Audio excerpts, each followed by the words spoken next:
You have one life, one chance, one story to write.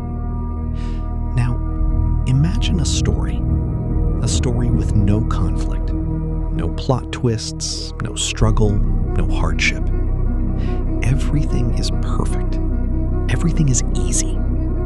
The hero never fails, never bleeds, never breaks. Would you watch that story? Would you even finish it? No, you wouldn't. Because deep down, you already know the truth. A story without struggle is not a story. It's just a schedule. The greatest films ever made, the greatest books ever written, they all share one thing. The hero suffers. The hero gets lost. The hero falls apart before they find out who they really are. And that's when it gets beautiful. That's when you lean forward. That's when you feel something. Now, I want you to stop for a second. Because what if I told you that story is yours? Right now, today, this moment. You are hungry. You want success so badly you can almost taste it. You want peace. You want happiness.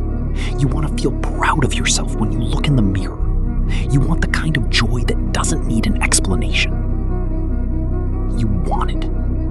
But something keeps stopping you.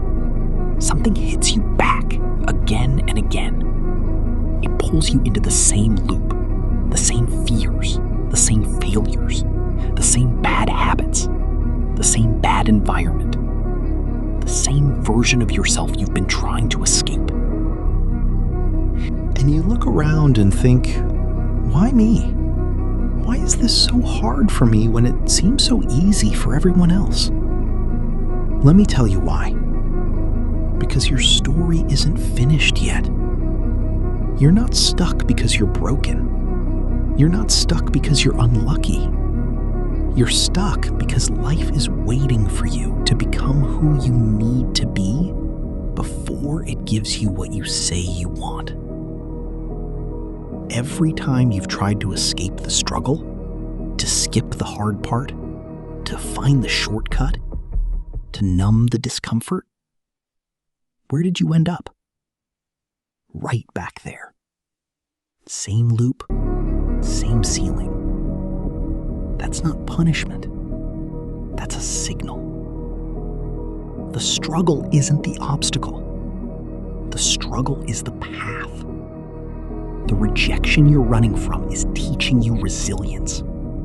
The failure you're ashamed of is sharpening your focus. The loneliness you're drowning in is building your depth. You cannot go around this. You cannot go over it or under it. You have to go through it.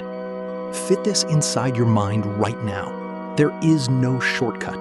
None. Not for you, not for anyone who ever became anything worth becoming. Every person you admire, every person whose life looks like the destination you're chasing, they went through the fire.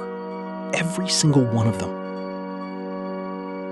But here's what I really need you to hear. You don't have unlimited time.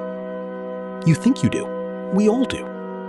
We all act like tomorrow is guaranteed, like next year is guaranteed, like there's always another chance waiting around the corner. There isn't. You have maybe 5 years, maybe 10, maybe less, maybe more. You don't know. Nobody knows. But the clock is running. Right now, as you're watching this, it's running.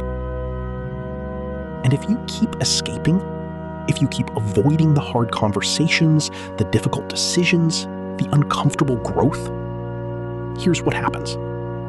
You don't escape the pain. You just trade it for a much heavier one. Because the fears you run from, you can fight those. The failures you run from, you can learn from those. The rejection, the discomfort, the uncertainty, those are temporary. But there is one thing that doesn't go away. Regret. regret is the cruelest thing life hands out. Not because it hurts you now, but because it reminds you of who you could have been, of the life you could have lived, of the moments you let slip by because you were waiting to feel ready, waiting for the right time, waiting for someone to give you permission. That hits different at 50 than it does at 25. And you don't want to find that out the hard way. So now, I'm going to give you a choice. The blue pill. You go back to sleep. You stay in the loop. You keep telling yourself, someday, one day, eventually. And you feel safe. For now. The red pill. You wake up. You see things as they are. You choose the hard truth over the comfortable lie. You choose the journey, even knowing it won't be easy. Both are real choices. Both have consequences, but only one of them leads somewhere. And here's what I want you to understand about the red pill. It doesn't mean you fight alone. It doesn't mean you grind yourself into dust on pure willpower. When you choose to face the struggle, you unlock something. You unlock weapons you already carry inside you. You just haven't picked them up yet. Resilience. The ability to absorb the hit and keep moving. Discipline. The quiet power that shows up even when motivation doesn't. Gratitude. The lens that turns ordinary moments into fuel. Purpose. The North Star that makes every sacrifice feel worth it. And kindness. Because the strongest people are also the most gentle. So, I'm not asking you to be perfect. I'm not asking you to be fearless. I'm not asking you to have it all figured out. I'm asking you to take one step. Not tomorrow, not when the timing feels right, not when you've prepared enough or rested enough or healed enough. Now. The version of you that you're so hungry to become is not on the other side of a perfect plan. It's on the other side of a decision. A small, terrifying, beautiful decision to stop escaping and start moving. Your story isn't over. It's barely started. The conflict you're living right now, this is the good part. This is the part that matters. This is the part that one day you will look back on and say, that's where everything changed. But only if you choose it. You have one life, one chance, one story to write. Start writing.